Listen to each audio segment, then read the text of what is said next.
Kenapa masih di sini sih?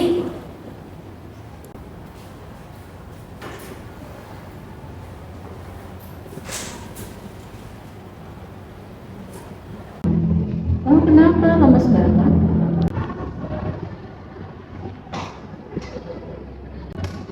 Enggak kok, foto lama aja. Fotonya atau orang lama? Aku kira aku udah biasa aja. Cuman pas aku lihat muka dia lagi, yang keinget tuh gak cuma mukanya dia, tapi rasa-rasa sakit pas itu tuh kayak balik kerasa lagi. Masih sakit ya, Rum?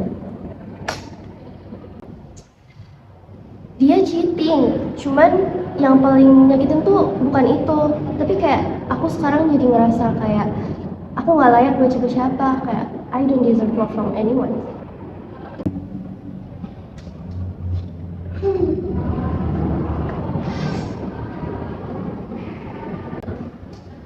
Rum, yang kamu alami sekarang itu bukan masalah psikologis loh. Psikologi kognitif, ada yang namanya mood component. Jadi ketika seseorang dalam yang itu kayak sedih, kecewa, tetapi cenderung untuk memunculkan ingatan-ingatan yang sama. Jadi keadaan yang kamu alami sekarang itu sebenarnya ingatan-ingatan sebelumnya. Jadi kayak bukan fakta sebelumnya gitu. Jadi yang muncul tuh bukan karena hidupku buruk, tapi karena perasaanku lagi buruk aja. Iya, dan itu bisa menipu cara kamu melihat diri sendiri. Kamu orang baik, Rum. Tapi hari ini kamu lupa akan hal itu. Berarti sekarang aku harus mulai belajar bedain mana yang perasaan, mana yang kenyataan ya. Iya, dan itu langkah pertama kamu buat sembuh.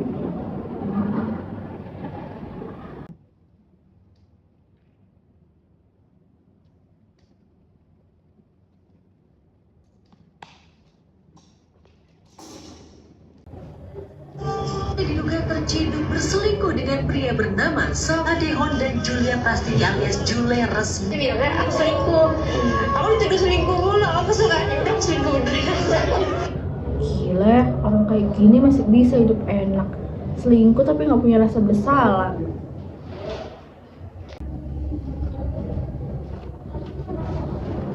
Siapa yang kamu marahin? Dia atau kenangan kamu sendiri? Orang kayak gitu pantas tau buat dihujat. Lihat aja nih. Mungkin kamu lagi melihat bayangan diri kamu di masa lalu di dia. Nah, ketika kita berada dalam mood yang negatif, otak kita itu cenderung memunculkan memori yang sejalan dengan emosi tersebut. Nah, fenomena ini dalam psikologi itu disebut dengan mood congruent memory. Jadi aku bukan marah ya sama dia, tapi sama luka yang belum beres di diri aku. Iya, jadi berita itu cuma pemicu. Yang luka itu memori kamu sendiri. Capek juga diseret masa lalu terus. Iya, makanya kita harus menyembuhkan, bukan malah menyalahkan orang lain terus.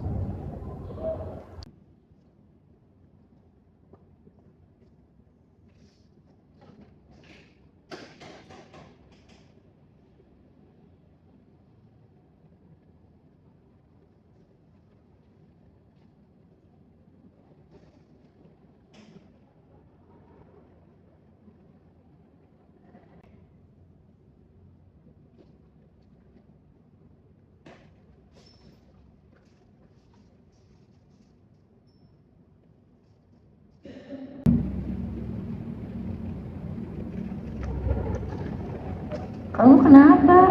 Kok kelihatannya kayak sedih gitu? Aku ketolak beasiswa. Saya udah keluar.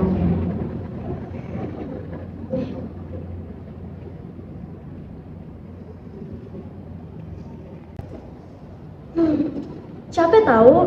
Aku udah usaha, udah ngumpulin teman-teman dosen, udah ngumpulin sertifikat, tapi masih gagal.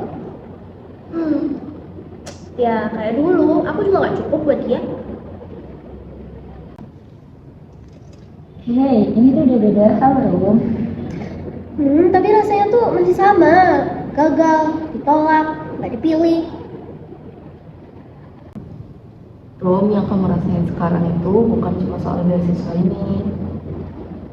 Nah, jadi ketika kamu kecewa sekarang, otakmu otomatis menghubungkan perasaan itu dengan semua pengalaman penolakan yang pernah kamu alami.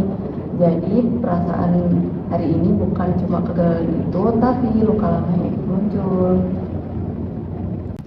Makanya kamu langsung sakit matanya, padahal kamu akademik. Otakmu itu lagi nyari pola yang sama, ditinggalin, ditolak, gagal. Padahal itu hal yang berbeda.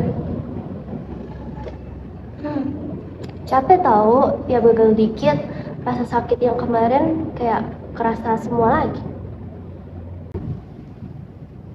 Karena kamu selama ini belum benar-benar menenangi diri kamu sendiri.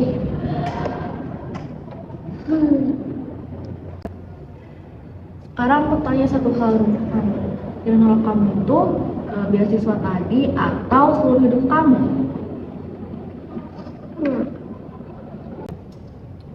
Beasiswa itu sih. Bukan kamu, bukan nilai dirimu, bahkan bukan masa depanmu.